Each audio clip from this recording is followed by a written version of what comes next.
All right, all right, all right. All right, all right, all right. It is time to live your life like you should. Don't be scared. It's only 4 more years. But then what happens? And then what happens? Then we go back to, I don't know, it's going to be a weird 4 years. But I figured we would keep America great for tonight, a little bit anyway, in celebratory, because who knows what is going to happen. Welcome to GUFON, everybody. I'm your host, Richard Giordano. It is January 20th. 2025, the year of America. Oh, say can you see? It's going to be a great 4 years by the dawn's early light. I don't know what's going to happen, but it's going to be great. Oh, the ramparts we'd watched. I'm watching. Oh, so gallantly streaming. I'm very excited, though. And the rocket's red glare. The bombs bursting in hell gave proof through the night that our flag was still there. Oh, say can you see by the dawn's, I don't know the rest of the song, but America's back and the home of the brave. Freaking brave. Welcome back. 45, 47. Just a little rub it in there for those who are weak. Can't handle it. We did not have disclosure either. What a polarizing couple of days, huh?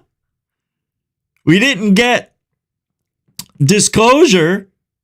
And then Trump became the president. Well, we knew he was gonna, but then it became official. He lived. I didn't think he would make it. I'm so happy he made it. But let's see what happens. They had it indoors. Usually they do it outdoors, but they said it was cold. Yeah. Nah, they didn't want any freezing rain aiming at his brain.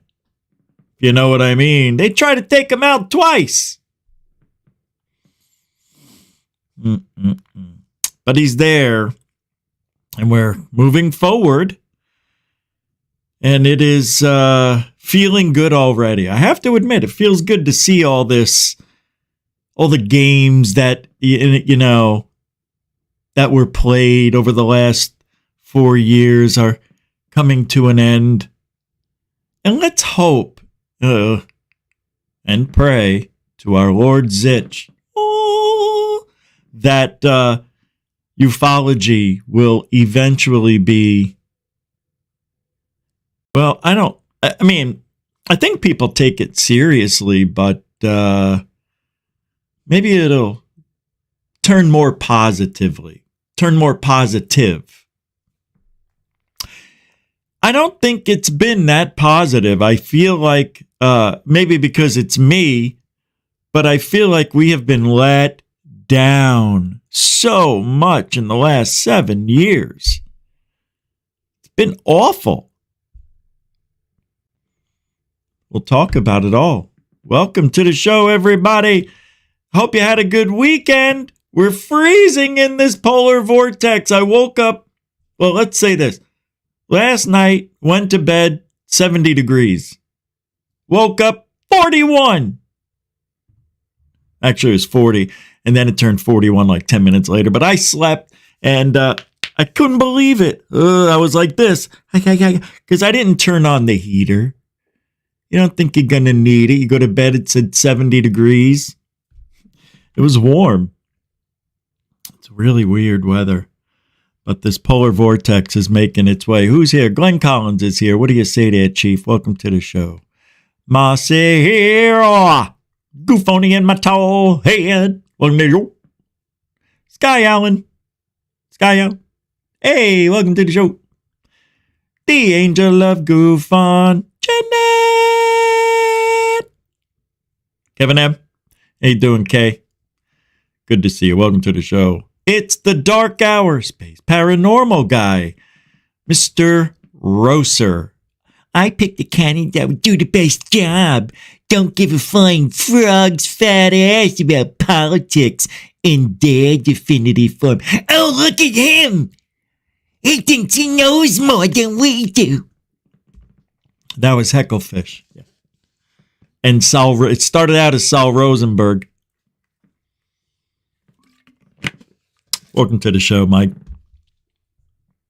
The AJB. How you doing, Alfie Joe Bob? Welcome to the show. Thor Panku. Welcome to the show. How you doing? What do you say, Mr. Paul Richardson? How are you this eve? It's over, though, bro. Brian Yates, how you doing? And you know what's going to happen, Yates? The whole world's going to follow suit. Things are going to start looking like they should. I watched the inauguration through another show called Louder with Crowder. And YouTube hates them, but they are so funny. And shit.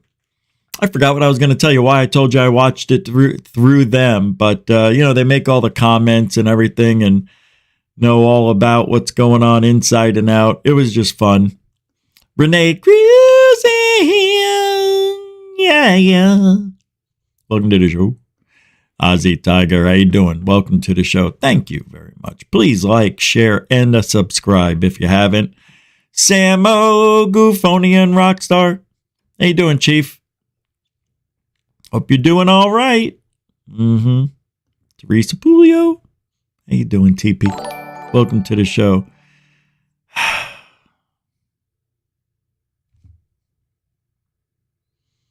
It's unnecessary.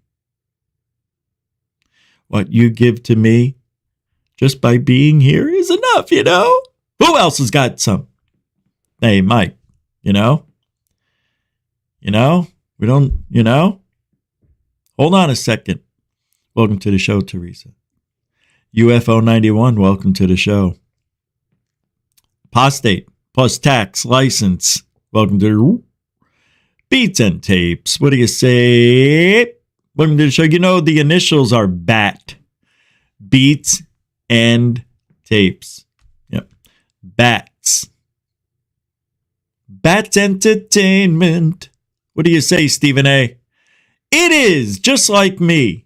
Oh, just like my vote. You know what I see? On mine, it only gives me an abbreviation of what you say.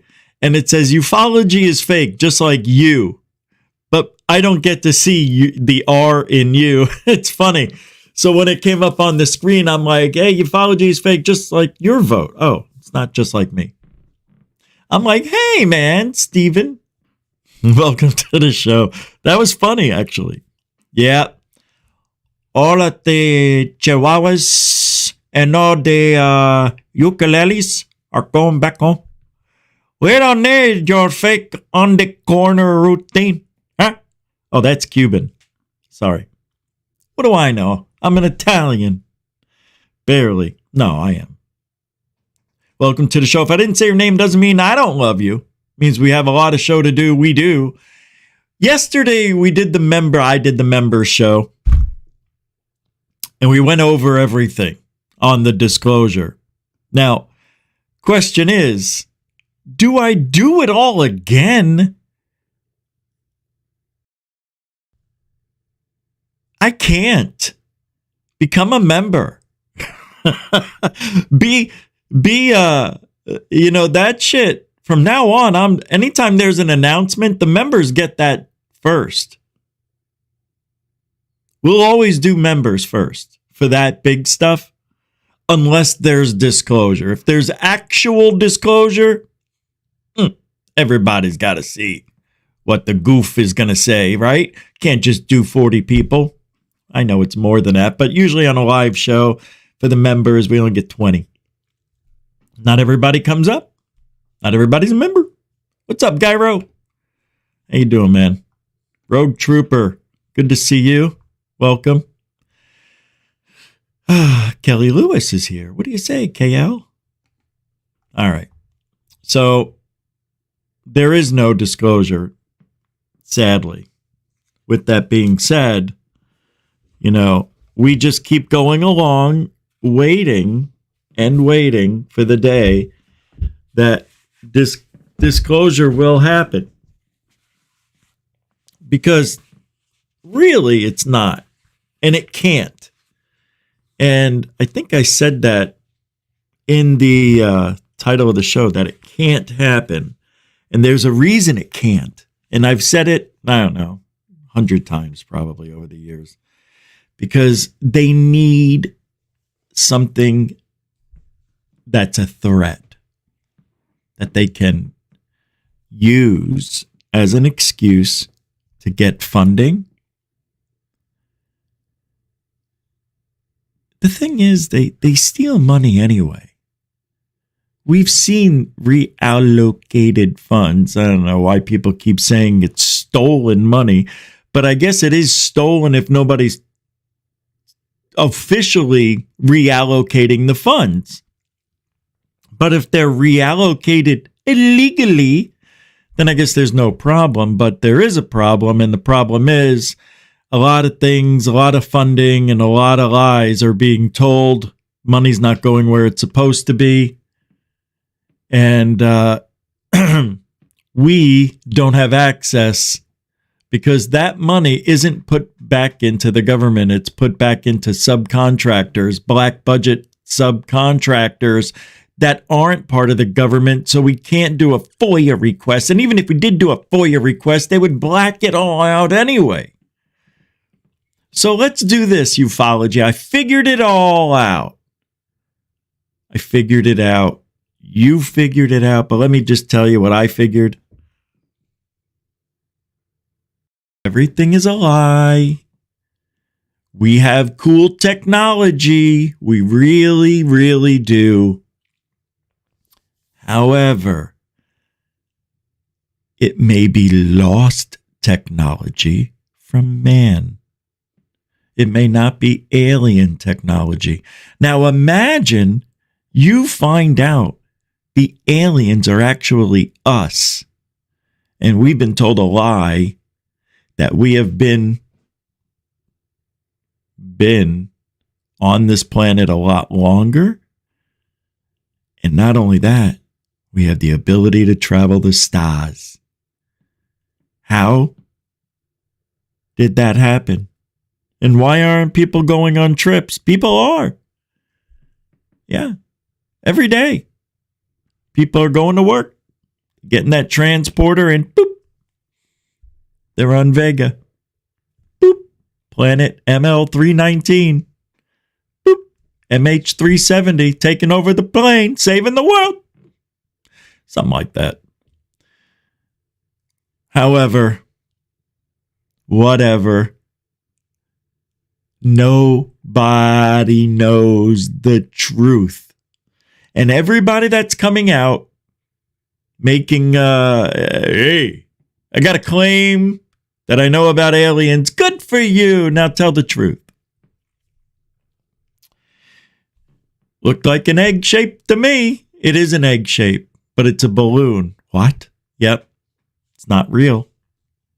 What do you mean it's a balloon? Guys, instead of going over the entire thing, because we did that yesterday with the members, I'm going to go over pieces that I think are important to talk about. But before I do, we do have some news. John Greenwald, he really found out that what that object is, that egg-shaped thing. And in my opinion, I feel it's the same thing. It's one of those inflatables that turns into an egg.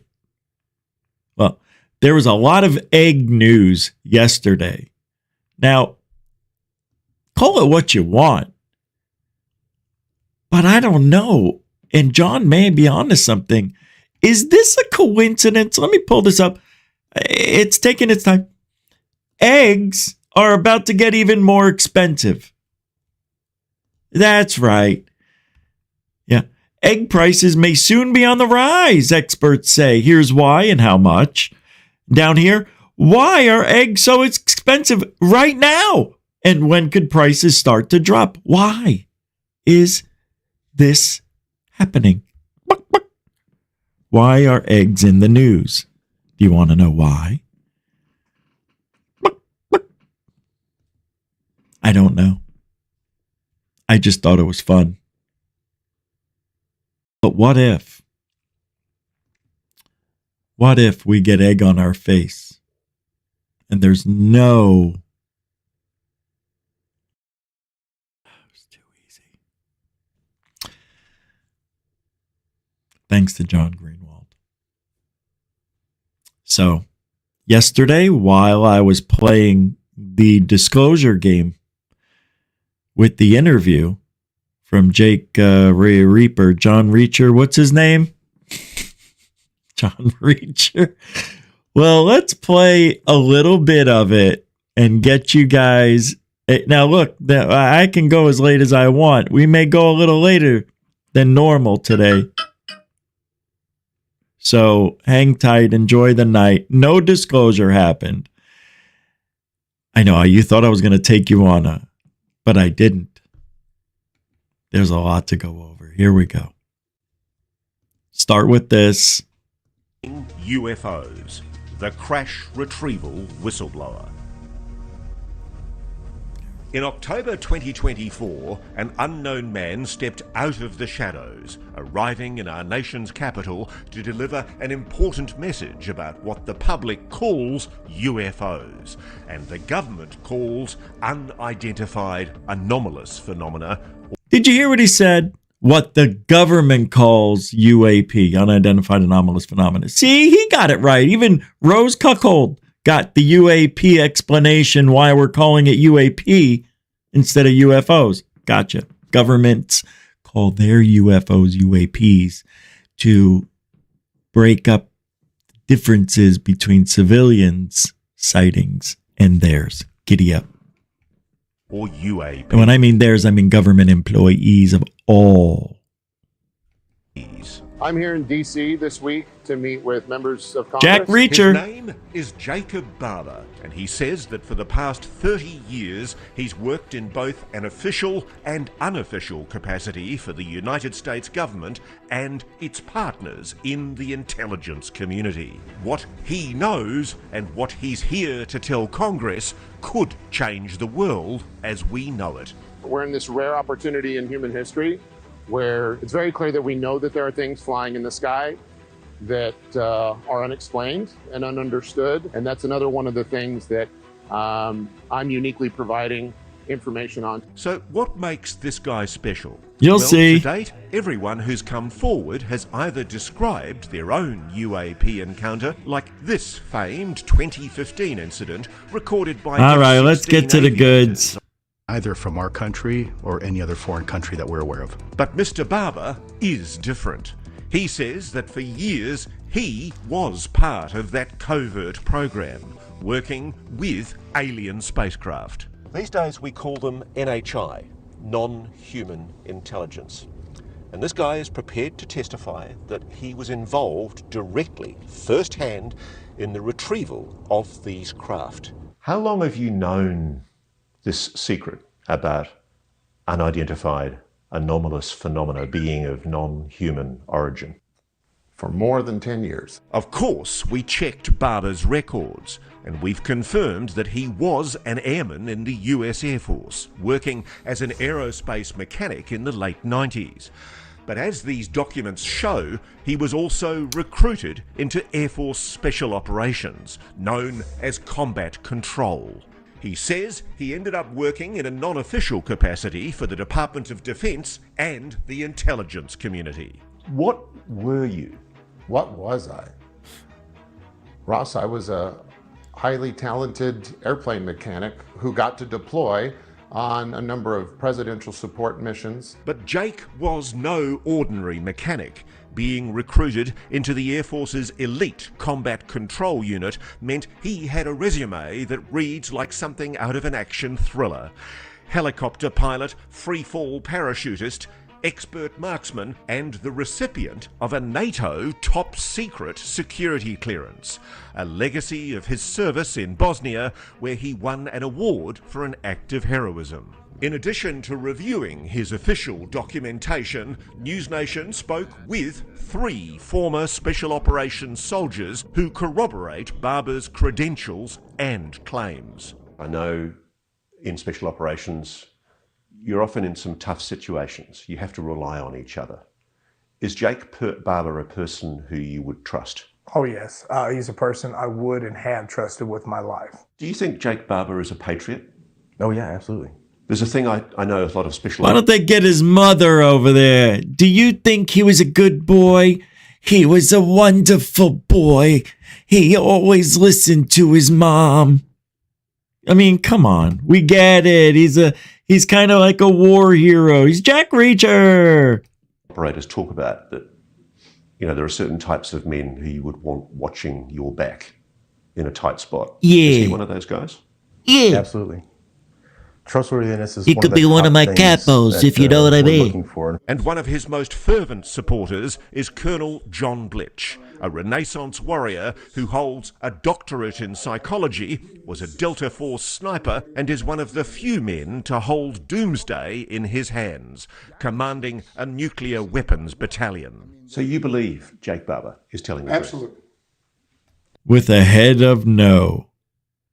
He threw his head down and to the left. Who holds a doctorate in psychology. Hell no! Was a Delta Force sniper. Hell no! And is one of the few men to hold doomsday in his hands. Watch. Commanding a nuclear weapons battalion. So you believe Jake Barber is telling the truth? Absolutely. Nope. There has been a cover-up Nope. lasting 80 years. Absolutely. If you were deaf and you couldn't lip read and you were watching this without caption, and you see a guy ask a question and another guy's head make a no. Do you believe Jake Barber is telling the truth? Absolutely. You know, what would you be thinking? Oh my God, this guy hates him, right? Ow, I hurt my back. How'd I hurt my back flipping my hair around? There has been a cover-up lasting 80 years. Absolutely. We've recovered craft. Absolutely. So let's roll back. You say you were an enlisted man, and then you ended up working for the intelligence community as a contractor. Tell me that story. How did that happen? Everything changed for me right around 9/11. And All right, here's what we're not going to do. We're not going to go through the history. He went up in the ranks rather quickly, getting jobs, proving his worth, doing things, not talking. He was a really good all-around guy. He's one of us, right? Not me, but them, they're thinking. So this guy rose in the ranks, not terribly fast, but in these situations, what he was being assigned to do, I consider a rather fast path to this type of, he's just a delivery guy, really. I mean, he doesn't really go down and look at the packages that he's picking up. He's just a helicopter. That's it. He's the helicopter. Yeah. That were exotic in nature in the sky, and we know they were classified craft. There we We go. recovered them and took them back to where they go. The majority of what we see and do is explainable and is ordinary and is known by many people and is not classified. But there is a certain percentage which is extremely sensitive, and that extremely sensitive bit does include what we know is our own man-made advanced technology. By the way, he's going to be in that new movie, Powder 2, The Return. So, yeah. So you know what Lou Elizondo has described as the 5 observables. Ugh. So you were seeing objects that complied with those weird observables. Yes. Okay, so he makes these claims. He's seen a lot of cool things, okay? So let's get to the evidence. So he's going to go pick up a package. He doesn't know what's in it. Bop-ba-da-bop-ba-da-boop. I got within 150 feet of this object. What did you see? I saw an egg, a white egg. Was there any visible propulsion system on it? No, not what we would know. There's no engine, there was no thermal signature. I was operating at night when I finally came in to pick it up, so I'm working under night vision goggles at the time. And it was quite clear. I flipped them up, flipped them down, and looked at it a couple of different ways. How large was the object? I would say approximately 20 feet, plus or minus a little bit, about the size of a large SUV. Did it have any seams? No. And it was pure white? It was like pearly white, like a metallic pearly white, the best I could assess. How did you know that that egg-shaped object was non-human in origin? Well, visually, after seeing all kinds of things in my past, it was clearly something that was ridiculously looking. It's inconsistent with anything I'd ever seen before. I still can't close my eyes. At the reaction by my team. I haven't blinked since. We were dealing with something extraordinary. And at no stage were you ever subsequently told that the craft was of non-human origin? I will tell you that during this process, over the last couple of years, it's been confirmed to me by ranking members of the UAP task force that what we were working with that night was in fact NHI, and it was not a unique experience. So there's no proof, okay? Let's get that on the record. No proof, just somebody in the know told him so. Okay? He didn't see it. What do you think that object was? I don't know. Again, I'm security and transportation. I moved it, loaded it on a truck, and it went to... Where would it go? We're not talking about the egg here. Just so you know, this is something else. Where would it be taken? It would be taken to a secure facility, but again... Remember, this guy is part of the... Sorry to interrupt. This guy is part of the crash retrieval team, allegedly. And or whatever he's assigned to go pick up. It doesn't necessarily mean crashes. It could be packages. I mean, that's kind of the sense I was getting from what his job was. We would go pick up packages and we don't know what's in them. We just pick them up and drop them off. I mean, Jesus, that sounds like a drop off, you know, that one of your men make for you while you're transporting goods illegally. The fuck is going on here? Why are they having transports like, you know what I mean? It's weird. Off record. My role stops once I deliver. I don't like it. Yes, it sounds like the stuff of madness, tall tales, delusions. And anyway, where was the proof for any of this? NewsNation has independently obtained previously unseen video obtained from a secret UAP craft retrieval program. This extraordinary footage clearly shows an egg-shaped object dangling in a sling below the belly of a helicopter.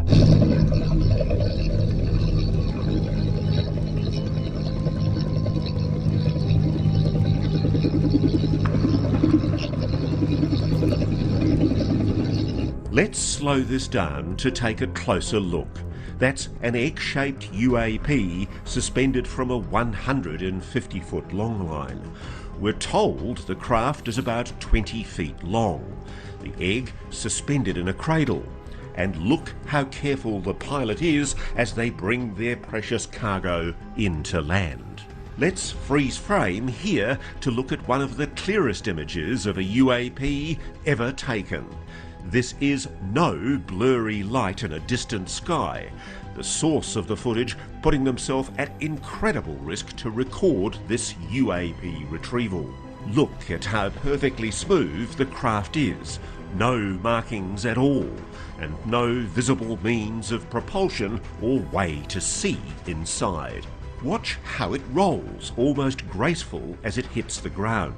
Almost too easy of a roll for an object that, for all intents and purposes, probably weighs 5,000, 2,000 pounds. I don't know, but now we're going to pause it right here, and we are going to the Sneezing Monkey podcast, where we have some information regarding the egg, an analysis, and what people think. It's pretty, this is pretty good. So now that you've seen it, I'm going to bring up the Sneezing Monk. Here, watch the rest of this here for a second. Despite being wrapped in the ropes and canvas from the cradle as it's dropped for pickup. The UAP's final destination still unknown. So there was another object.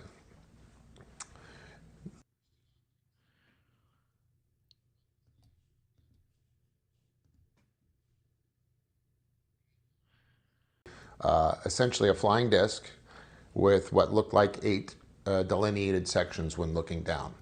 Okay. Which we never see. So now let's go to the Sneezing Monkey. That means, bro. So anyway, let's get back to the footage. There's a few observations I want to make up front before we talk about what this possibly could be. Obviously, I'm not going to lie, the footage is so bad and so garbage that it's almost impossible to give 100% confirmation of what this is. But we can speculate. There are a few reasonable explanations out there, I think, that are more reasonable than it being an alien ship. Firstly, if this is an alien ship, this would be one of the most valuable items in the world, right? This item would be incredibly valuable, right? Yet, there's no military here. There is no staff on the ground to secure it, to keep it in position, right? As it lands, as it hits the ground. That's There's true. nothing that it lands on. They're just like, yeah, just drop it. Just over there. You see that grass patch? Just put it there. We'll pick it up later. I don't know. The guys just don't have time right now. So right. We'll look That's at it funny. later. Just drop it on that grass patch or something. Which is like, okay. And then obviously it just rolls around, which is another thing. It's like, here's this incredibly important alien artifact. Hold on a second. Sam O. That might be the question of the night. And I didn't even think about it yesterday, my friend. Where's the full video of them loading it up? Where's that part? He asks. That's how you make it credible. Show people around it. This could be Billy Meyer trinkets, Legos, for all we know. They make Legos round now? They're roundos. I don't know. I don't like it. Samo. Wow. I would we can't. They can only give us 12 seconds. They got to start with 12. That's so true. Go. Let's go. Well, it rolls, let it roll, you know, like let it just roll, and then they're hoisting it away with basic straps and cabling. You see it later here when he actually pauses the video. You see the cables here attaching to this long line with like a very, very simple canvas or whatever that holds it in place. Canvas. Come on, man. Like, even if you think this is an alien craft or whatever, just the points I just listed should put all your alarm bells on. This makes absolutely no sense.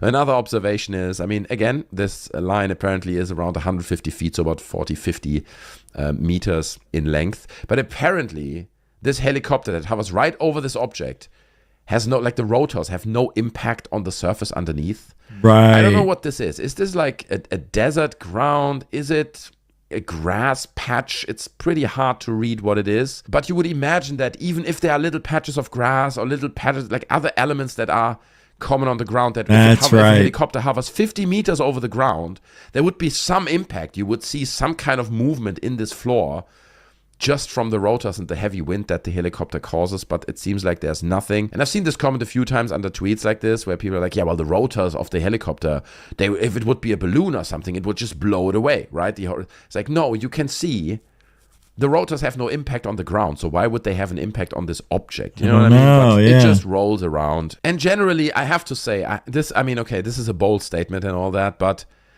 this floor we see here. Here it is, section 47. Welcome to the show. With a way to bang on in here with this comment. You nailed it, my friend. They show a balloon and say it's a UFO so that after, it's exposed as a balloon, then people will think every UFO is a balloon. They're using the same tactic with drones, says section 47. What a comment. And that is true. That's what I've been saying too for years. I said eventually drones are going to be UFOs. It came true. Balloons, UFOs. It's been like that for years. Are you kidding? Probably a decade or two. They want us to believe what we're seeing. So if we do, we won't be so excited when we see it. We'll just say, oh, it's one of those UFO eggs. It's an egg. Don't worry. It's an egg. See, and I also think the reason this drone incursion happened was to put a false fear on the public. The public really wasn't that scared. The news made it seem like they were, so they can ban drones. Don't you get it? That whole thing is to ban drones. Hey, yeah, shouldn't Trump be telling us about those drones today, tomorrow? Yeah, all right. All right, good comment so far. Jesus, you guys are on top of your game. All right. Wait, what's this? Overlander PC says, oh my God, this video is a hard-boiled egg with a shell off of it. And they're just dangling it from a heavy gauge wire. Gauge. That doesn't even sway. Yeah. How come it ain't swaying? You'd think it would be swaying with the wind from the blades. Oh, it's one of those blades that puts the wind to the sides? Oh, I didn't know that. Okay. Side blades. Sling blade. With this line, the whole thing looks dodgy to me. It almost looks like a model railroad landscaping grass patch or something. Do you know what I mean? Like as if they faked the whole thing. I'm not saying they did. I'm not saying the whole thing is faked, but there's something off. Like it almost looks like a bump texture in a 3D software as well. It just doesn't look right. And then again, considering that we only have these 12 seconds of footage, it's like, what am I supposed to think? But by the way, that's not me saying that. He said that. Okay. Let's look at the object itself, right? Okay. You can see it here, and you can see these strings that are attached to the long line, pulling on it, almost pulling this tarp or whatever is covering it here, pulling it to the side a little bit. And if you look very, very closely, you can actually see that where these ropes or strings or whatever pull on it, or where the tarp seems to be attached, right? Like there's one edge of the tarp here, a corner here, then there's one corner of the tarp here. Like it seems like they're squishing the object in. You see, it's quite subtle because obviously the quality of the footage, despite Ross Coulthard claiming it's the sharpest footage of an craft that we have ever seen, it's garbage, bro. It's potato footage, and we can see the sides or the parts where the tarp seems to sit on top of this object, that it squishes it, that it pulls it in, and that tells me only one thing: that it's probably an inflatable. John Greenwell Jr. came forward with this tweet, theorizing of what it may be, okay, and in my opinion, it's fairly reasonable. He says, this is drone aviation's WASP light tactical aerostat developed in 2019 for the US Army. When inflated, it ranges from 13 to 17 feet, which roughly matches, I think they said it's around, like the pilot estimated it to be around 20 feet, so that roughly matches. I'm not saying the newly... That's it. That's the air horn telling us we have a match. If that isn't a match, I don't know what is. You have this tarp thing wrap, the egg wrap, and then you got the egg holder, and then you got the egg timer. Yeah, you got them all there. Now, this is very, very strange. You want to know why it's strange? Don't you think when they made this story, they knew we would find this out? Right? They would know. John Greenwald's out there. Mick West is out there.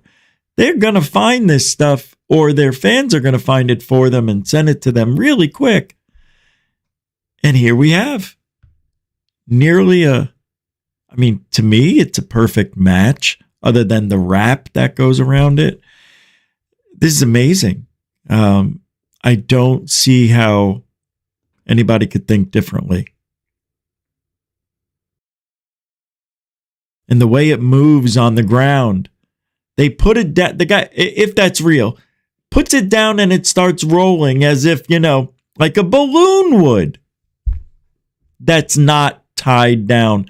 Now, maybe that wrap on it's keeping it from blowing away, whatever. But this whole thing could be faked. Even the monkey that sneezes said so. So, a sneezing monkey's never wrong twice. What? Revealed about 20-foot long UAP footage is this specific aerostat, but hat tip to Osiris UAP for floating the aerostat theory. I decided to dig around with some quick research. It really starts to make you wonder if that's the right track. And he posts a few images. Look at that. These aerostat, but come on. Come on. What else can it be? Balloons. What else can it be? All right. Now let's go back to the whistleblower. I mean, the whistleblower, Jack Reacher. Whoops, I hit the wrong button. Boop. And I can tell you what it looked like from looking down, because that's primarily how I saw it. So he's talking about this object that was disc-shaped, but had 8 cuts in it. So it was a freaking pizza. This guy's hungry. Somebody give him something to eat. I'm a helicopter pilot. We did recoveries with the 8 GONs. There was more than one that made its way to the ground on this particular operation. Simply seeing a non-human craft up close would be an intense experience in itself. But Barber says as he prepared to transport that so-called 8 GON from the pickup site to the drop site, something even more intense happened to him that would change his life forever. This is one of the most profound experiences I've ever had in my life I'm about to share with you, so bear with me. Okay. I want you guys to be prepared, because this is this is important. Let me tell you why. Whoa, hey, what's going on? Let me tell you why. The story you're going to hear, it's okay that I tell you, has to do with frequency and connecting to aliens. So he is going to have an experience where he feels like something invaded, basically possessed him. It's his words, I think. Took over his everything, even his soul. And he says, even to this day, it's telling him what to do, basically. Not words, but it's actions. It's very interesting. And this is where we find the narrative has gone in ufology in the last year or two, and that we could actually make contact mentally. Don't we know somebody who can do that? So, if it's true, and somehow the message gets dispersed like this, maybe that's the way it's been done for billions of years, or, as in the movie Contact. she goes to visit Vega. Allegedly, she thinks that's where she's going in the movie. Sees her dad coming off from Pensacola. Now, they downloaded her memories to make it easier for her, they said. And baby steps, little by little. If you throw it all at us, let us get acclimated to the idea of aliens, which they've done.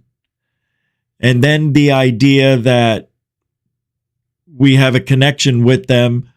Maybe not all of us right now, but some of us have been either changed or evolved. And when I mean changed, I mean changed manually by something or someone altering your DNA, not evolution. But evolution may just take longer, but I think they acclimated it first into our DNA, and then it evolves generation after generation after generation in a natural progression that humanity can understand and accept. If they just open the floodgates, wouldn't it be an overwhelming sensation? Not according to Jack Reacher. So this story is really interesting. I think you're going to love it, and I hope this is real. That's all I can say. So as I get closer to this pick site, I start feeling odd. I start feeling extremely emotional.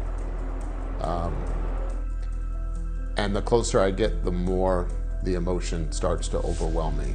I feel this intense hybrid of sadness and happiness and beauty and song. And it was very disruptive to me because I had a very practical responsibility at the time to operate a helicopter in the mountains at night. And I began wondering what was wrong with me. It was late. I'm like, am I distressed? Am I tired? And I don't know. But as I came over this object for the pick, there was this overwhelming sense of emotion. Is it your feeling? Are you suddenly having a mental breakdown on the job?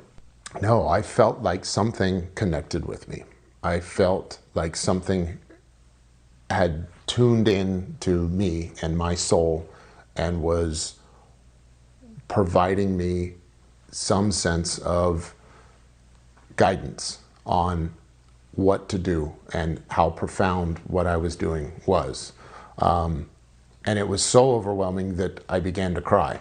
And then I'm confused as to why I'm crying at the same time. And then do I abort the mission?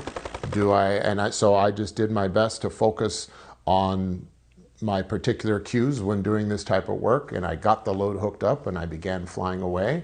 And once it was just me and that object in between the pick and the drop site, there's about 20 miles in between, I felt like something was inside of me. I felt like I was possessed by the most beautiful spirit I'd ever been possessed by. And was it loving? It was loving. But there was a sense of sadness at the same time. And had you ever had an experience like this before? No, it was a very feminine energy, I'll tell you that. It felt like the spirit of God, but not in any masculine sense. And it wasn't like a soul, it was like a frequency that I was connected with. Okay. Powerful stuff. Now, what's the effect this story will have is that other people will now start to come forward and say, yeah, me too. And I'm not talking about military personnel. I'm talking about the regular folk like you and I. People are going to start coming out and saying, yeah, I've had this feeling, da-da-da-da-da. Now, I have been saying that the whole time. When I first got into this field, it was because I saw something And that was interesting. But after a few days of going outside and really focusing on the stars and the heavens above and whatever's listening, found me.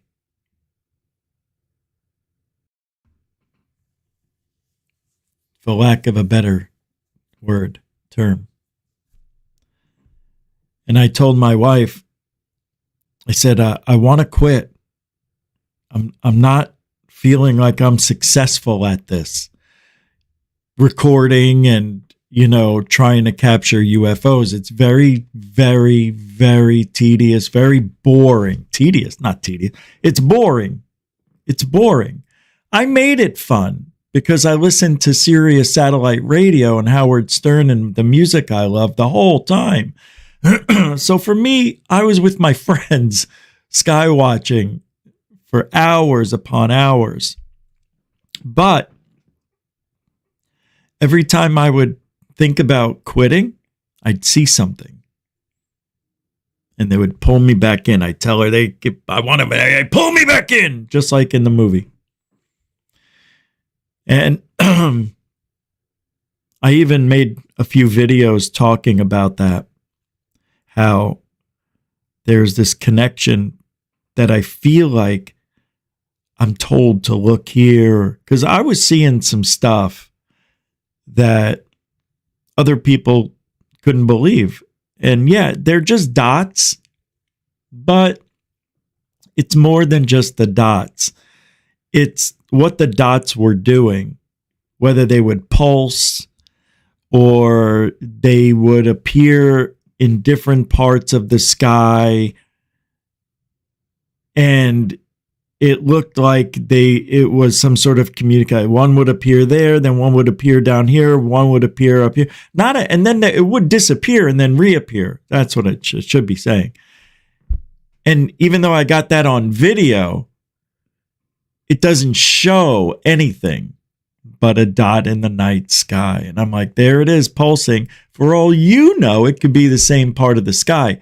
But because I'm a little smart, I actually showed the constellations near each one by zooming in and out. So, I did a good job. But other than that, the most profound thing that happened to me happened twice. And the first time it happened was with the UFO fleet, where I told my wife I want to quit. All right. I'm only seeing one object. How come in Mexico they see fleets of these things? I told her. Why don't they show me a constellation or something geometry-wise? I don't get it. I go, that's it. I'm done. I don't believe it. Right? And that was from April to December. That's where I was even then. In the beginning, I was always, this isn't worth my time. But the next day I go outside with no intention of skywatching. I actually quit. I gave the battery the last charge. Don't ask me why. But isn't that weird? I charged it before I was putting it away. Anyway, because of this, then I went outside and saw geometry and I recorded it. And then when I played it back, the geometry matched everything I told my wife. So for instance, and you can see it in the videos, there was a fleet. There was more than one. There was 30 or 40 or 50. So I got more than one. I got them moving independently of one another in one shot. You guys have seen it. 3 of them, and the one in the middle takes off by itself. The other 2 just stay equidistant. Then there were the Big Dipper. I said, how come I don't see constellations? It showed me the Big Dipper and Orion's Belt. It also gave me geometry out of that by giving me what I called an airplane wing. It looked like an airplane wing. 2 on the ends, 2 in here, and It looked like a wing. Flew through the sky. And then at the very end, made out of 9 of these objects, a question mark. And the question mark is, why are you questioning? We are here. 27-minute sighting. Not only that, during that UFO sighting of the white objects, there were black objects that I didn't find for 6 years later. Well, I didn't find them. Somebody else did. When we finally bought a big screen and we were able to see things a little differently. That's right. I forgot about Michael. Thank you, Michael, for your $10 super chat earlier. It didn't show up on my end. And I've been waiting the whole time. Because here,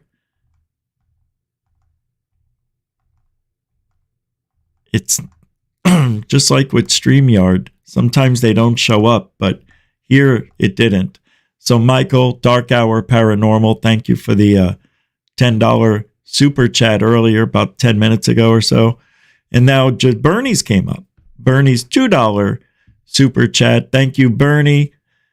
Continuing supporter of GUFON. If you want to help support Truthology for Ufology, you do the same thing.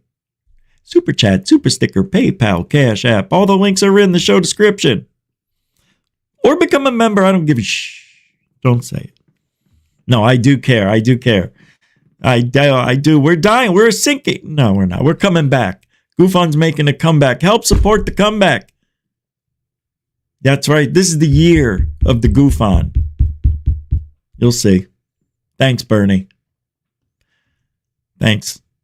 Yeah, please support. I mean, it's worth it. We're the only ones. I'm telling you. Nobody cares. What's this? A super chat? A PayPal? I got a PayPal. Nathan! Yay! $2.22. Awesome, dude. That's what I'm talking about. Nathan throwing it down from the Quantum Show. Thank you very much. Nathan says, hey, Richie. What do you say, Nathan? Thanks, guys. I appreciate the support. All right, moving on. So, the reason I told you all that, because I want to let you know I am loving the guy's story because it gives me faith in my own story, that it really is real and I'm not losing my mind, because I did feel a connection. And from that day, December 12th, 2012, I'm sorry, 2004, from that day, don't ask me why I said 2012, from that day on, I was in it, even though I talk about getting out, and I did at one time, but they called me back in. It's weird. It's weird. It's like we all have a role. And I feel like my role is still rolling. I don't think I'm done. I don't think because YouTube doesn't like me and shadow bans me doesn't mean I'm finished. I hope they would open up the floodgates and let us roam free. We don't do any harm to anybody. We're just trying to have some fun and find out what's going on. The drones, the aliens, the threats. Oh my. There's so many things going on in our lives that we want to blame the aliens for. But this guy's story, this Jake Reacher, Barber, it's pretty amazing, if real. And I believe the guy. I believe he had this experience. I believe when he picked up certain packages, they spoke to his soul. They gave him direction. They told him, you have a reason. That's what he's telling us in this story. It's a beautiful story. I really, really like it. I do.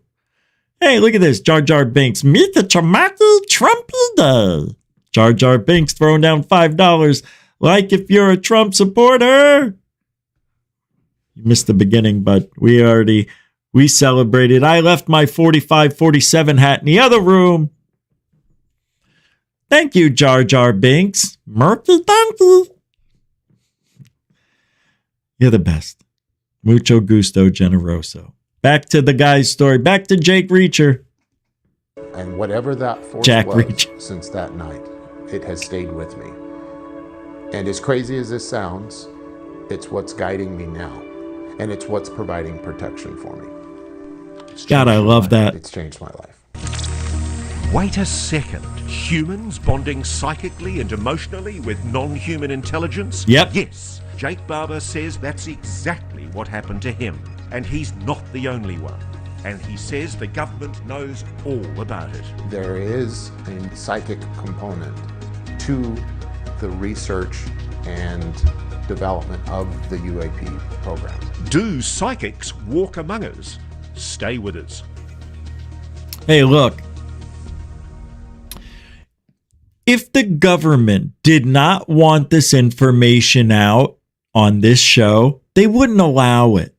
They would step in. They know everything that's going on in this kind of genre. In the entertainment business, they do. If they did not want this out there, they wouldn't allow it. So why is this being allowed? Makes you kind of wonder if it's real. Like, wow, like that's amazing. Why would the government want to give us such vital information? I mean, some people will become psychic, and man, they could be spies. They could read minds. They could talk to aliens and find out all sorts of cool things. Maybe invent a new weapon. Man, this is dangerous. What is the government allowing here? Or the government knows it'll never, ever be a thing. Reading minds, talking to people across galaxies or aliens. It can't become a thing, and they know it. And they're allowing it because who gives a right? What do they care? Hey, I'm just spitballing possibilities. Like, I don't know why. If this is supposed, if all this stuff was hidden from us for a long time, wait a minute, I just thought about this. It's been a minute. How long has it been since they did remote viewing? 30 years? When did they do that? It's been a while. This has been going on for a while. The government knows about frequency. The government knows there's a way they talk to us without moving. How many times have you heard that? Every single abduction story didn't move his mouth. He read my mind. He entered my body, my soul, my being. We hear it all the time. So, if millions of people who have been abducted have told of this non-verbal way of speaking, then it must be real. Just because I can't do it doesn't mean it isn't real. And that is it's painful to the ego because you want to do it and you want to know it's real, because if it is, holy crap, you could literally take over the world if you knew what people were thinking. You could be unstoppable. It's like being invisible while being visible. That's the best way to put it. He invaded my mind without invading my mind. Ooh, what's worse? Not able to see somebody or somebody to, I think them in your mind is worse. I don't want anybody in there. But I'll tell you, if you want to know what I'm thinking, I'll tell you what the hell. Oh, my God. So the fear isn't there. And the government's okay. Yeah, let everybody read minds. I don't give a shit. Nobody's going to know how to do it anyway. Maybe they know something we don't know. Maybe the end of the world is going to happen. And all this kumbaya talk about aliens and all of us getting together is just a distraction for the disaster we call WW3. Hopefully Trump can stop that progression that's been going on for the last 3.5, 4 years. But let's see where this takes us. This is amazing. What a story, huh? And you wonder why the evidence was so great.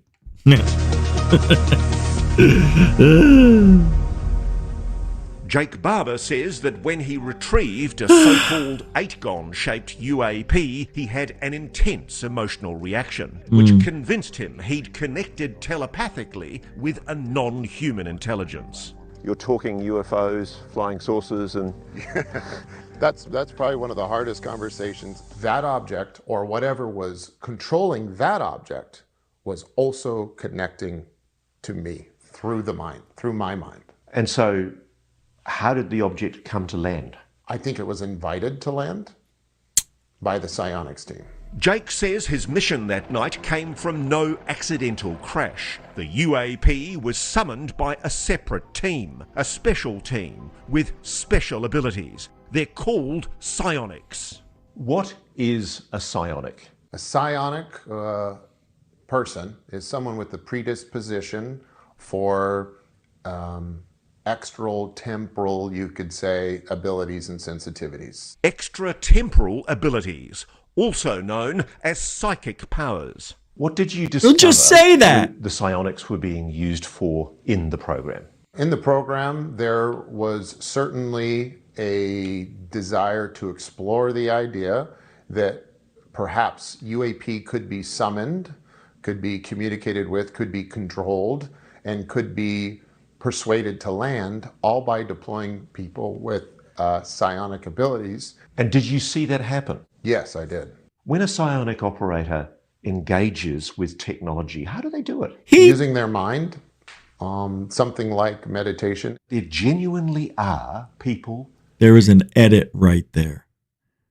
By the way, he thinks he saw. Doesn't mean it happened. Listen to this edit. Happen. Yes, I did. When a psionic... Right there. Let me go back a little way. Let the flow sink in. When he says, yes, I did, it's like he's about to say something else and they edited it right there. Very sharp edit. You could tell because the reverberations of the words were still going on and you can hear them get cut off. Listen, it's very, very subtle. You discover the psionics were being used for in the program?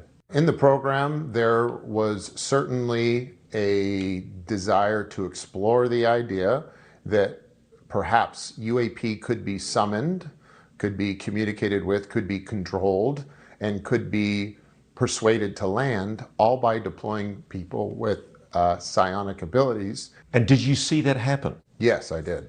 When a psionic operator engages with technology, how do they do it? Using their mind, something like meditation. There genuinely are people who can actually make a mental, spiritual connection to a technology. Yes, 100%. It all seems... This is amazing. How does he know? How does he know? He doesn't. He's just assuming. Because there's no verifiable evidence. There's nothing recorded. It's his speculation. It's what he feels. Now remember what we've been through the last 10 years. Your feelings are all that matter. Facts go out the window. It's what you felt you saw. It's what you think you saw. It's what you hope you saw. You don't know what you saw. See? So far-fetched, psychically gifted humans linking with possibly alien ships, summoning them and even piloting them. But it isn't just Jake saying this. Don Paul, another decorated Special Forces operator and colleague of Jake's, says he's also seen what psionics can do. I've had the pleasure of meeting multiple psionic assets. I've seen them function. I know that they're capable. They took the word psychic and made it psionic. I'm embarrassed. Because the word psychic has bad vibes around it. That's why we don't want to say UFO anymore. What a bunch of wusses. Look, you don't think the American or anybody can figure out when you're saying psionics, you're still saying psychic. Well, it means you're psychic. Well, just say it. Well, that word has gone to the wayside. We kind of use psionic. Like a camera? The psionic camera? Are you an idiot? Are you guys stupid? Do you know how dumb you look? Yeah. But we're psychic. We know what's going to happen. You're psionic!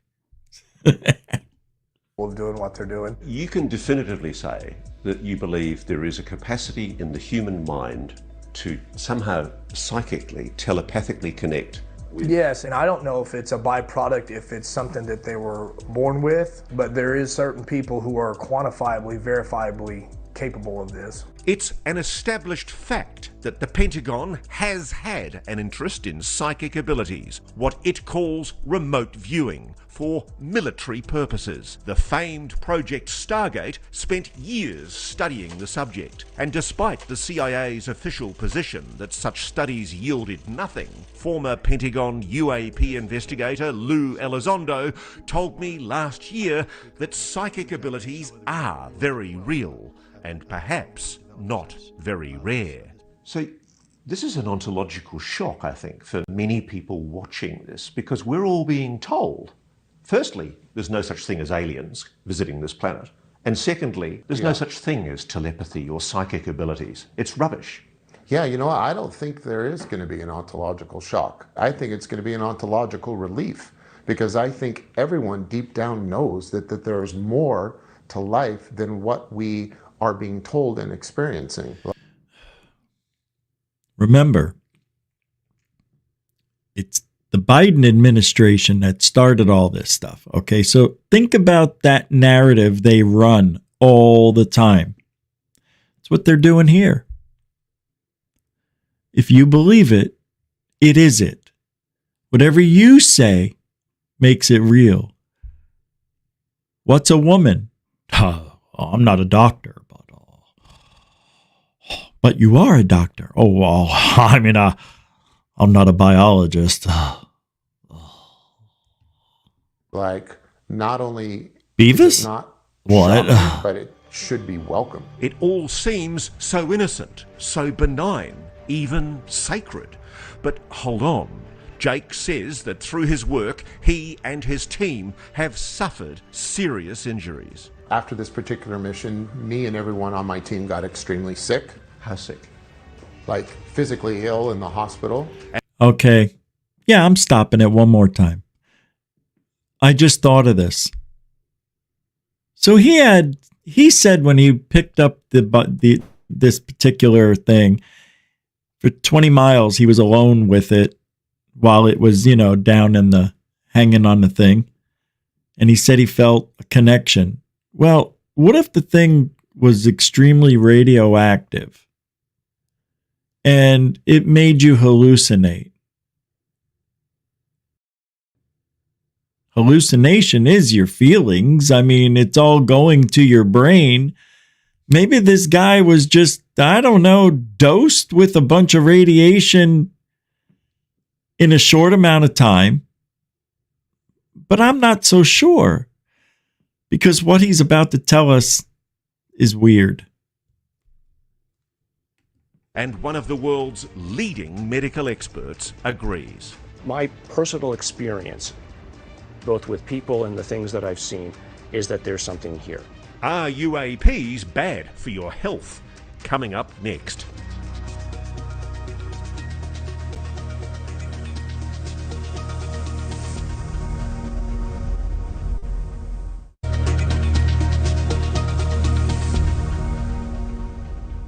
What do you think the NHI want?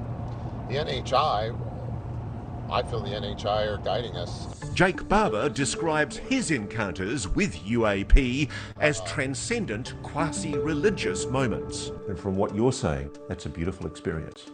Yeah, it was the most beautiful experience I've had in my life. But he also says these encounters could come with a staggering cost. UAPs may have changed his life for the better. They may also have shortened it. So what happened to you? We're not quite sure. We were transporting a large sealed container. Jake says nobody on his team was told what was in that container. And we transported what we called mystery boxes all the time. I have no idea. It could have been empty. It probably wasn't empty, but we don't know what was inside the boxes. And what were you told if somebody tried to seize that box? What were your orders? We maintained the authority to use lethal force if anyone tried to seize those boxes. So whatever that box was, it was extremely valuable That's to the correct. US government. That's correct. All right. I gotta stop. Okay? This doesn't make sense.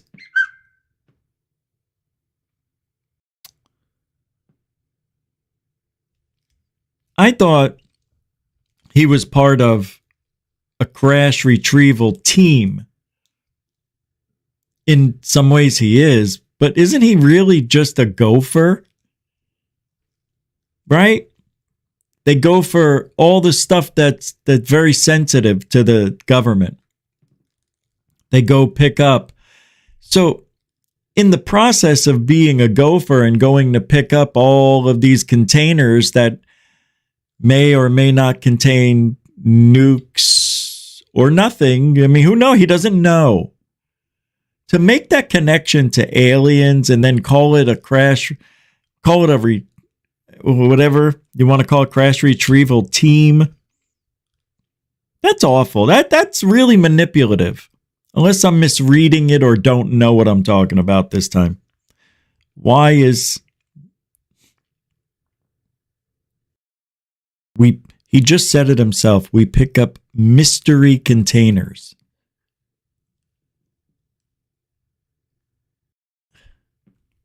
I hate being lied to like this.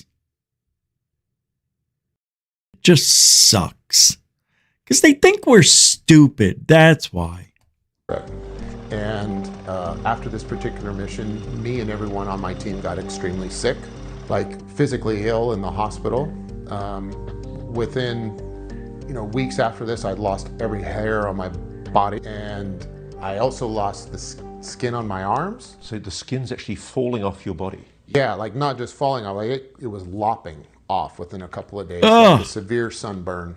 I ended up developing a severe heart murmur that I'd never had before. Last year, I introduced can't Jake blink. to Stanford immunology professor Gary Nolan. He's been studying anomalous injuries among US military personnel for years at the behest of the CIA. Nolan agreed to review decades of Jake's medical records. The report reads like a bit of a horror show, to be quite honest. To me, what the first thing that came to mind was you were exposed to some kind of radiation. And especially, as I understand it, a number of his co-workers in the deployments that he was in had similar problems. So you're not dealing with a one-off who went home and somehow came in contact with something in the house, but you have 4 or 5 individuals all at once coming down with the same thing within a week or so after deployment. That's more than a coincidence. My fear is that there's something permanently broken that might show up in the form of cancer or God knows what later in life. And we're going to be... That's the job you took. Don't blame the government. I am sure in his briefings and in his contract or whatever, it says he could be working with hazardous material, right? No? Yeah, I guess it is kind of shady because it seems like he's being sent to locations by people who also don't know what's in these containers. So not only is there a third party, there's a fourth party. It's very secretive, very weird. Way behind in trying to figure out how to deal with it. Assuming Jake and his team were exposed to radiation emanating from that box, could it have come from one of the many radioactive materials used regularly by the military? Of course! Certain munitions, components of nuclear vessels, or nuclear weapons themselves. Jake doesn't think so. If the Air Force, let's say, knew that what we were working with that night had any type of radiological signature, there's a whole set of process that we're trained in on how to deal with that from a hazmat perspective and a containment perspective. And the fact that none of that was apparent that night tells me they didn't know what was in the box, and it got turned on or turned off, which leads me to believe, in hindsight all these years, that it may have been something of non-human origin. Speculation? Absolutely. Wild speculation? God! Perhaps not, when you consider other documented cases of military personnel who claim they were similarly injured. But why do they go right to aliens? It's radioactive. Relax. You're not special. By UAP. Take the famous case of Airman John Burroughs. The Veterans Administration granted him full medical disability for injuries to his heart and eyes he claims he suffered during the famous 1980 UAP incident in Rendlesham Forest, England. But that only happened after Senator John McCain intervened to get his medical records declassified. They were classified, they just weren't withheld, they were classified. Why would you feel that the issue was so important as to not allow for that person's medical records to be released? What are you hiding? The issue came up in last year's congressional UAP hearings. How can the government deny we have recovered craft if they're paying people because they've been injured by recovered craft? Ma'am, that's a great question. That's why I think we're here again, because I've seen the documentation by the U.S. government for several of these individuals who have sustained injuries as a result of a UAP incident. What did happen is silent is either unethical or an administrative oversight that needs investigation by Congress, because we shouldn't be putting people like this under such circumstances. The good news is that now, under Dr. Nolan's care, Jake is getting proper evaluation and treatment. The bad news is Jake believes there's another, more imminent threat to his health, his former employer. People have been murdered. That seems to be the case. Stay with us. Yeah. All right. Are we done here? Did we do it all? Here, let's go back to some monkey sneezing. Whoops, wrong button. I was looking under the wrong, like. All right, let's see.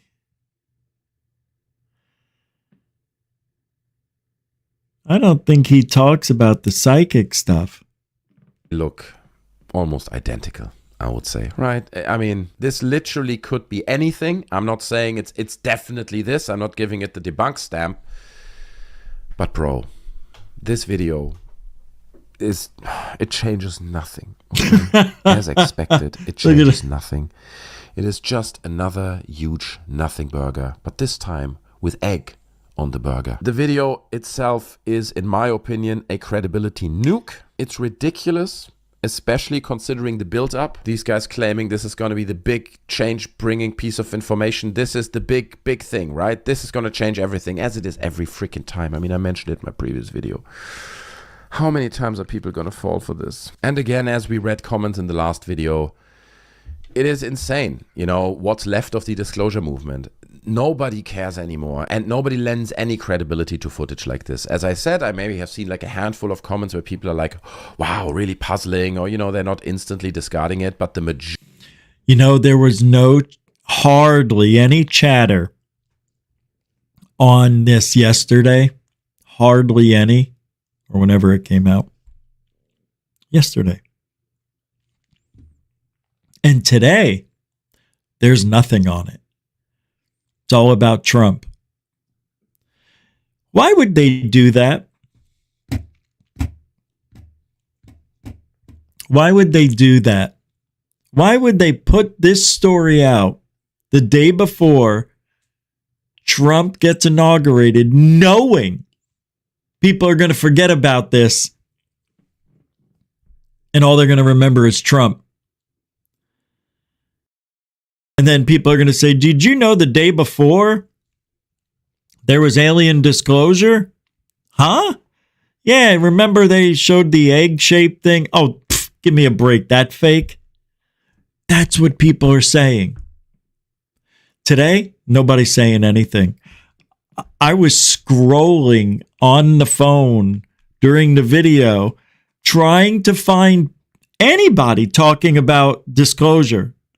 Maybe one or two people, but it took a while to find them. This is crazy. It turned into a nothing burger overnight because of Trump's inauguration. Why would they do that? Because they're stupid. They should have done it tomorrow, the day after the inauguration. Let people get inaugurated out maybe 2 days after, right? Wouldn't that be the normal thing? Don't promoters know how stuff works? When Trump, my God, I just said when Greer came out with the Disclosure Project in 2001, what was it, days later, 2 days later, the next day, 9/11 happened? Nobody remembered what happened. They forgot the disclosure was taking place. 40 witnesses.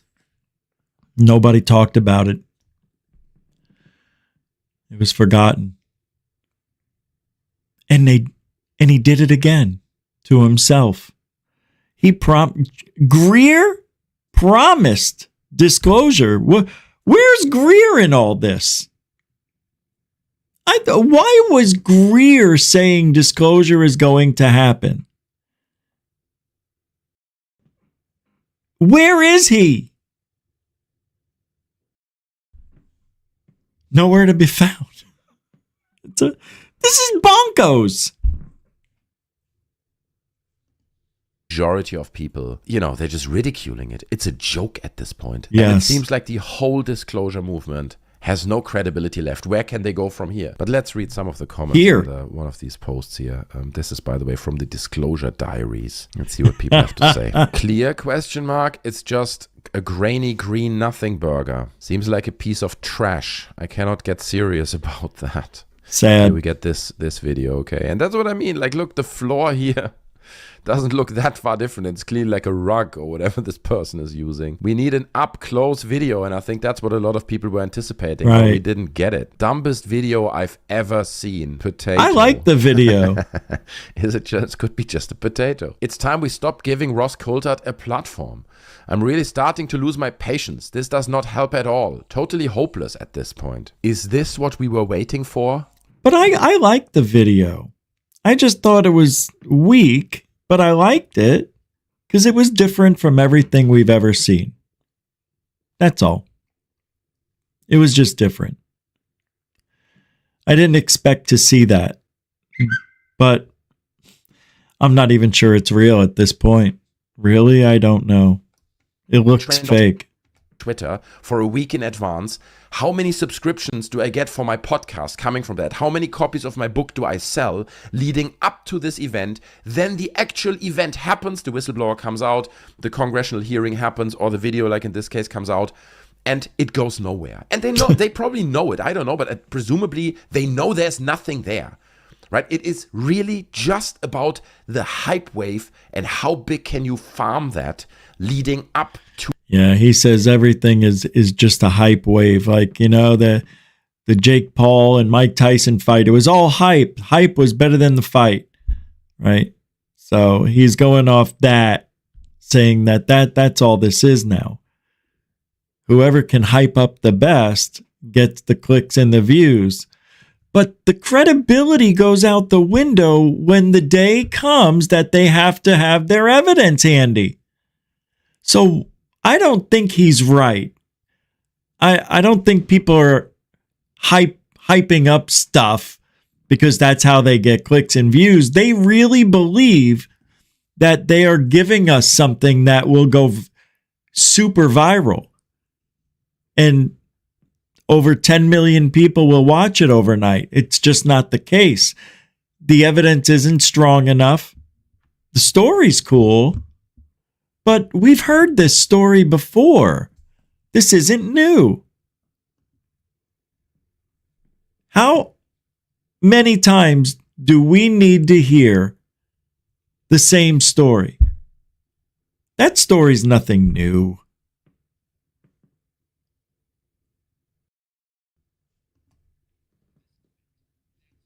The story's not new. We've heard of the female being from Bledsoe's theatrics on X, right? The white lady, she comes to me, man. She comes to me, man. I like the white lady. It's a feminine villain. Ugh. I just feel he creeps me out. He looks like he's the worst. I just can't say it because, it's the worst. But he reminds me of one of those. Yeah. Files. You got some files? The Rockford Files. From now on, we'll say Rockford Files. There we go. Near, near, near, near, near, near, near, near, near, near, near, near, near, near, near, near, near, near. Remember that show? Then Mannix would come on right after. Okay, let's play the rest of this out. For she's and G's, okay? Giddy up. And thanks for hanging out. We got 115 here tonight. It's still not where we need to be, but United States government interested in using spread Jake's the word. expertise working with UAPs and psionics. His skills were also needed by private companies involved in the top secret program, and his assignments soon took a turn from recovering UAPs to something more sinister. Uh-oh. Well, we were deployed on a particular task to recover what we call HVTs, or high-value targets. Those high-value targets were Panasonic Tough Books. The sensitive material that is on these Panasonic Tough Books has to do with sensor data. Jake and his team suspect those Panasonic Tough Books contained data from the top secret UAP retrieval operations, worth millions to the right buyer. Jake says the private company contracting him was determined to recover them. We recovered our first two Tough Books. They were in the high Sierras. We got back to our base location and then went through them and took photographs, discovered that the hard drives were missing. Jake says his team arrived too late. Wow. The hard drives containing the data had already been taken, and it became clear to Jake that not all was what it seemed as his team set out to recover the missing data. The next piece of intelligence that came through led us to a lake, a high-altitude lake, and we found the hard drives in a sealed steel container 25 feet underwater. Wow. Yeah. So someone's going through a lot of effort in order to hide these things. Hidden, but Wait a second. That story doesn't jive right. How is it was under 25 feet of water in a container and they found it in a high altitude lake somewhere? I mean, to get there and then the data's not there, and then now all of a sudden they're giving intel, yeah, go over here, it's underwater. I mean, what? I would be like, how do you know this? And why didn't you tell me this? Why did we have to do it this way? You should have known they were taken. We didn't know they were taken. And we just found out the data because we have to go to certain people to find out when something's missing. You know, there's people that you go to when something's missing. You go to a plumber when your sink gets clogged. Same thing. By whom?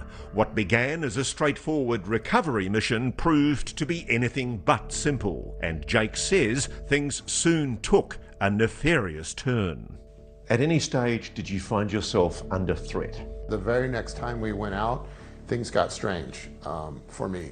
And my spidey senses, my intuition was on high alert because our intel contact changed, the rhythm and style of our intel changed. As we got closer to the day in which we were going to deploy, intelligence kept changing. And so that raised my concern. We ended up going anyway, and when we got there, the HVTs were gone and it was clear that shots had been fired. Shots fired? Whatever was on the computers was a secret so important it was worth fighting for. The situation had changed, and soon Jake says he realised his team was caught in the middle, and their lives were on the line. You were in significant danger. Yeah, and I was concerned that we were being set up, we were being prepared for the one thing that we've always offered employers, and that is plausible deniability.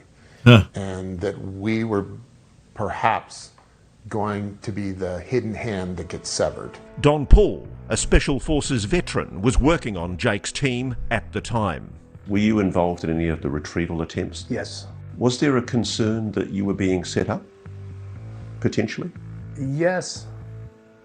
Set up is a mild term. The fact that people have lost their lives involved in this type of activity, and the links to which people have gone to suppress politically uncomfortable truths is such that there is risk involved. Do you think that, without naming them, the private aerospace company that retained you decided to kill you? Somebody masquerading as a representative of that company surely may have had that intention. Jake was convinced his former employer, or someone posing as them, was determined to kill him. But that doesn't mean because of aliens or alien technology. It's because of the work you're doing, bro. You're picking up probably stolen information and spy. I mean, you're a spy, maybe. Who knows? You don't even know it. You're Jack Reacher. This is crazy. However, he was involved in some wacky stuff. Can't prove it was alien technology. Why they were out, his own company was to get him, to take him and his boys out. That's his story. That's his story.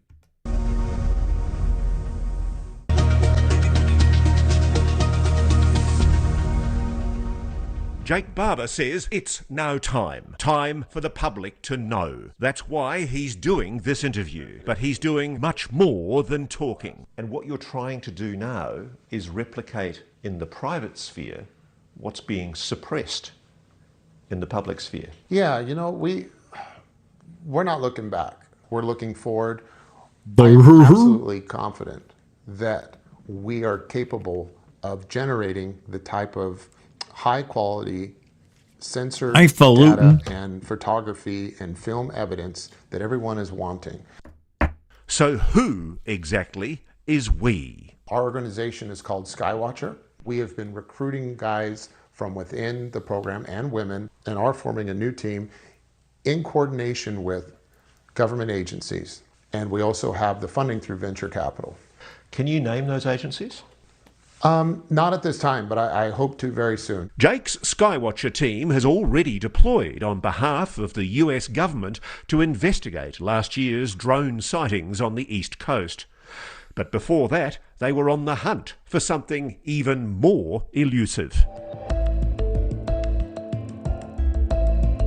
In August of 2024, Jake and the Skywatcher team conducted their own operation with a psionic asset to see if they could summon a UAP themselves.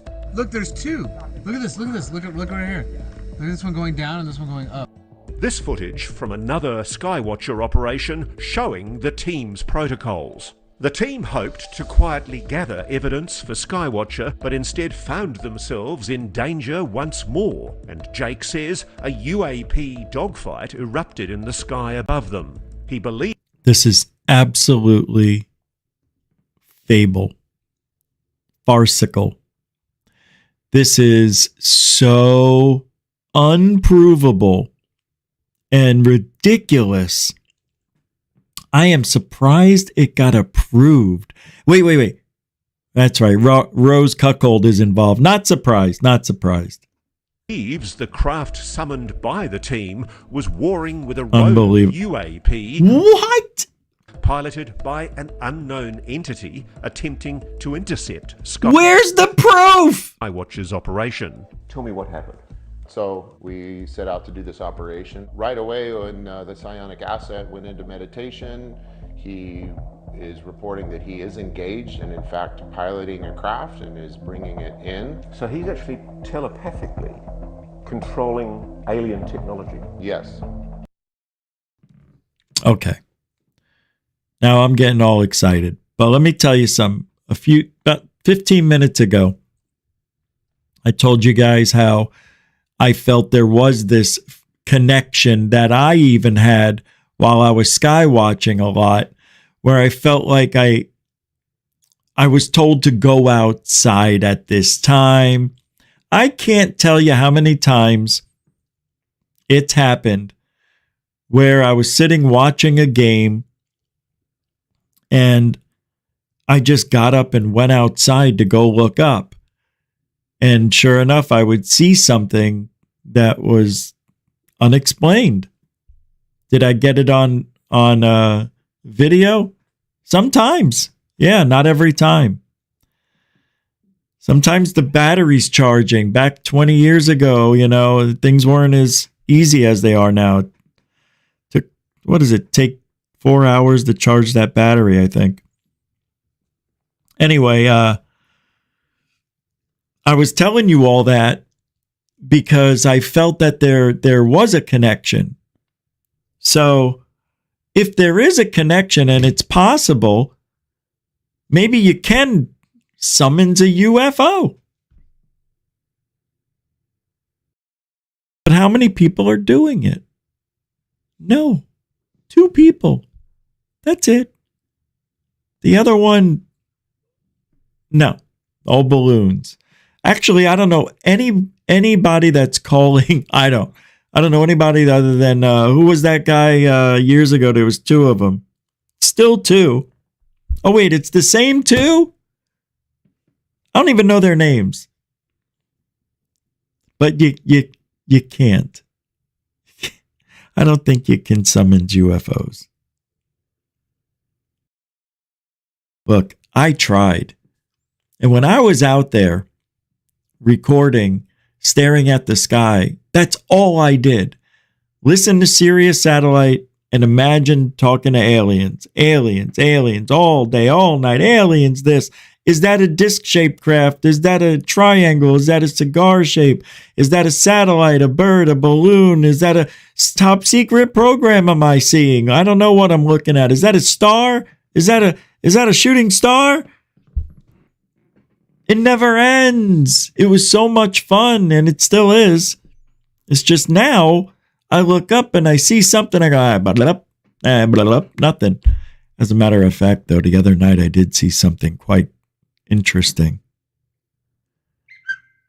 Exactly. It looked like the streaking that we saw with the drones. I'm telling you, I caught it out of the corner of my eye. There's 2 streaks of white light that went super fast above the clouds. I know I saw it. But I sat out there for another 10 minutes. It was cold. So, cold and old don't go well together. Anyway, hey, if you're over 40, you're old. You're on the second half of your life. That's why they call it middle-aged. So we've heard it all tonight. We've seen nothing. We've seen an egg-shaped something in a sack that gets put down on the ground that could most likely be a inflatable thing, balloon. Then, we get into the frequency, and this is where this is what they want us to believe. And I don't know why this is being allowed, but I think it's because most people don't believe it. It's very hard to believe something you can't see. And it's very hard to believe something you've been heard. Yeah, you've heard your whole life that it's fake and it's not real and you can't do it, so it must be fake. All I can tell you is this. We didn't hear anything new. We saw something interesting, new, I guess, but it could be fake. Other people think it could be fake. It's not me saying it, but it does look cheap. It's Billy Meyer quality. Why do we have to have it in the green? Why can't it just be in regular vision? Why do we have to have night vision? Because it was at night. You wouldn't be able to see it. So let me see it in the regular vision then.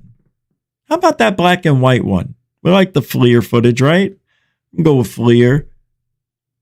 Forward-looking infrared. Do that one. Well, they wanted to show the white of the egg, in contrast to the background. It's kind of cool. It would have been white in the black and white one, you yuts. Yeah, but not in color.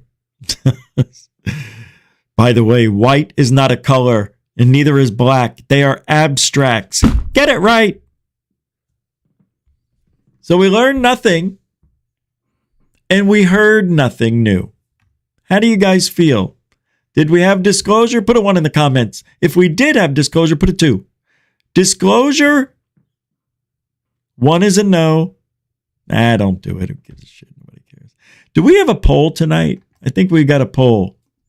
We do. Here's the poll. Let's end the poll. 124 votes. Thank you for voting. So the question is ufology broken? 76% said yeah, while 23% said no. Wow. Okay, so 3/4 of you basically feel, now that goes right in line with the Biden administration.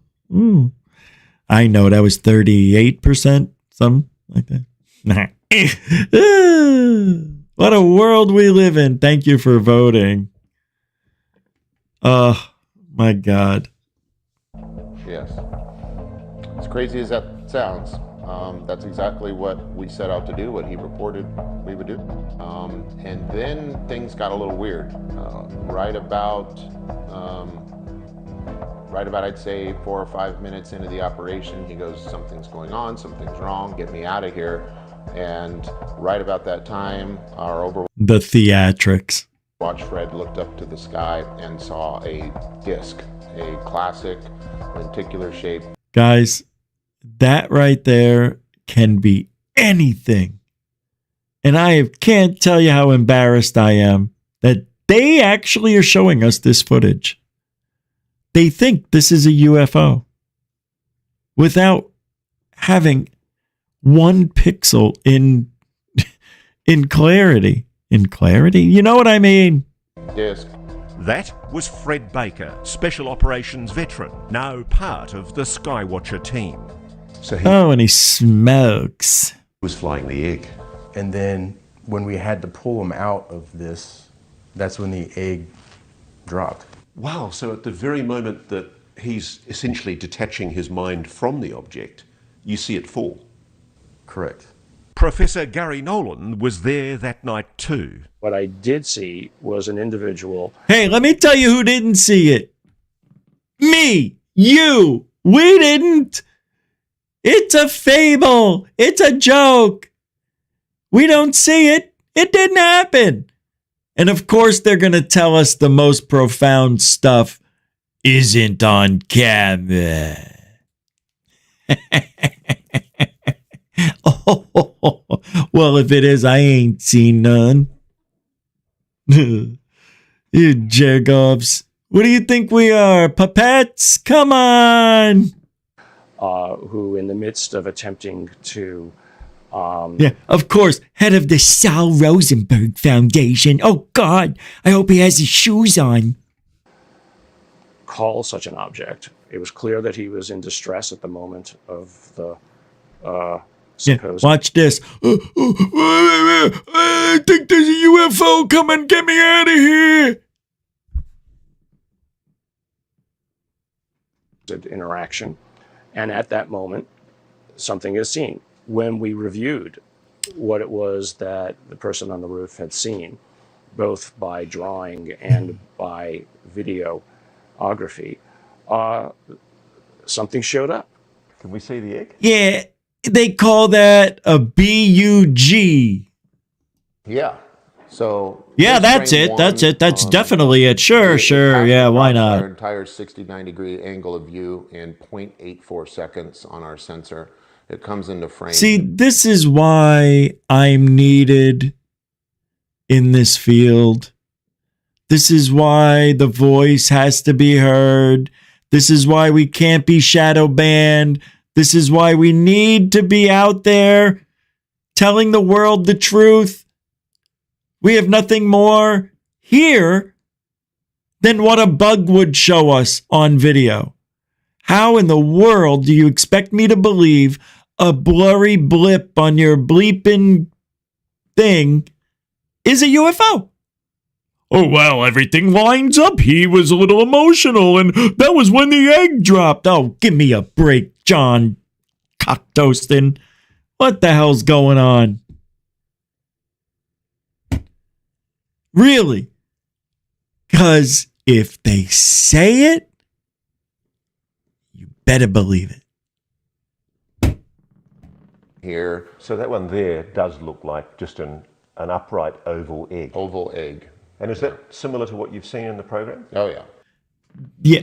How? Look, watch. Look. They just made a mistake on live television. Watch.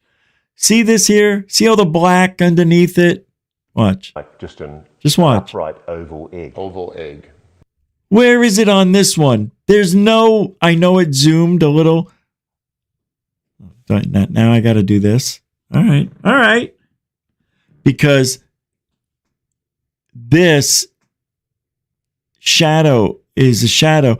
Where is it on this one? It's not visible. I'm not blowing it up. I was going to blow it up. Trust me, it's not there. It's a little bit. But look, the difference is unbelievable. And is that similar to what you've seen in the program? Oh, yeah. Mm-hmm. This is exactly the same thing. Aside from releasing data and footage like this to the public, we're told this video was among those sent to the All-Domain Anomaly Resolution Office, or AARO, the Pentagon organization responsible. And I want to note something to you all. The only time we ever see the full 12-second video that they released was in the very beginning of this video. They never once again show the object rolling on the ground because it's a balloon. And they don't want to keep showing the balloon easily rolling on the floor. It's really, really true. I'm not kidding. They don't show us the next 3 to 5 times they show it. You never see it roll like this. Watch. This is the only time you'll see it. And look how careful the pilot is as they bring their precious cargo into land. Let's now it's rolling like a balloon would. One of the clearest images of a UAP ever taken. This is no blurry light in a distant sky.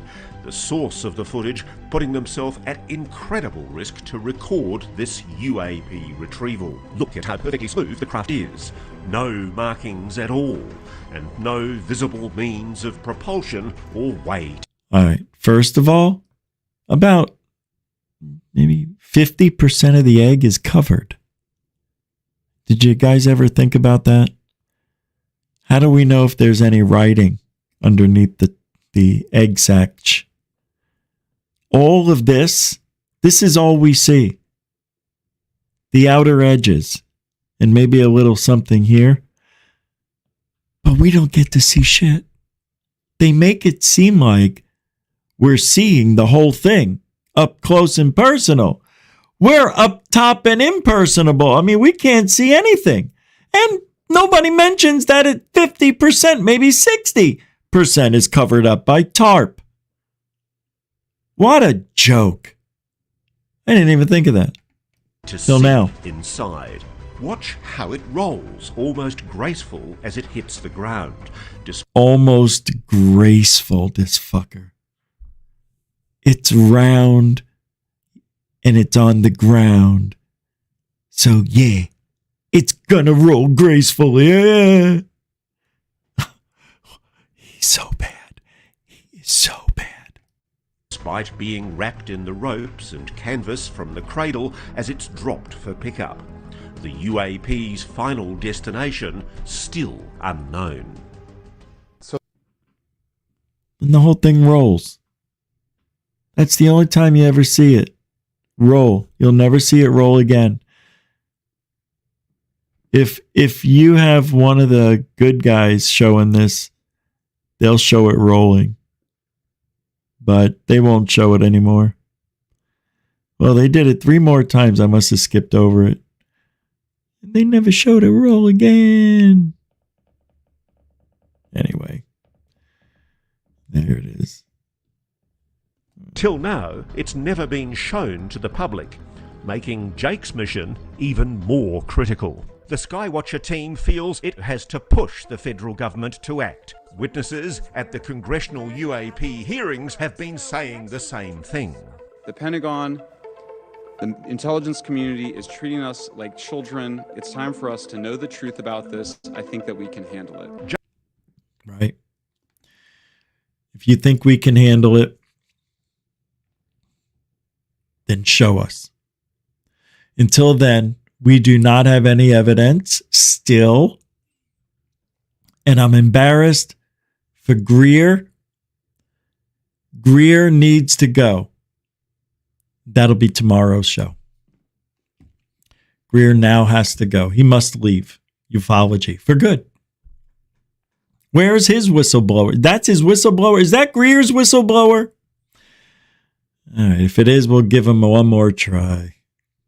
All right, we'll be back tomorrow. That's it. Thank you very much for hanging out. Sorry we didn't have disclosure. We tried. They did. But we do have one. Yeah, you get truthology for ufology, and we do it for you. Beautiful. That was beautiful. I got a tear in my thigh. All right. Thank you, everybody. It was good. Thank you. I will be back. That was weird. Tomorrow, same time, same station. Hey, that's it. It's over. If you ain't looking up, you ain't looking out. Alien bless.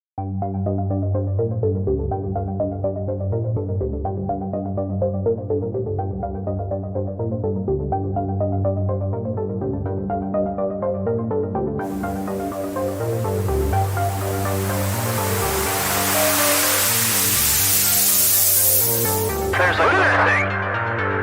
It's rotating.